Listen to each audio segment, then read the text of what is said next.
What's the meaning of Cantonese?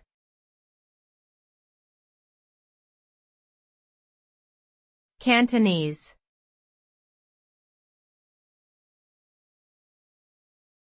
Cantonese.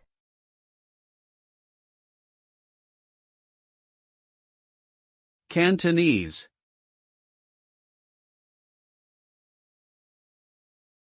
Cantonese.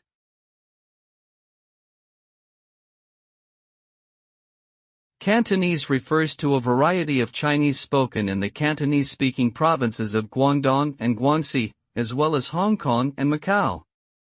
It is one of the several dialects of Chinese and is known for its unique pronunciation, vocabulary, and grammar. Cantonese is also widely spoken by overseas Chinese communities in places such as Southeast Asia, North America, and Europe. As a prominent dialect, it has contributed significantly to the development of Chinese culture, literature, and arts.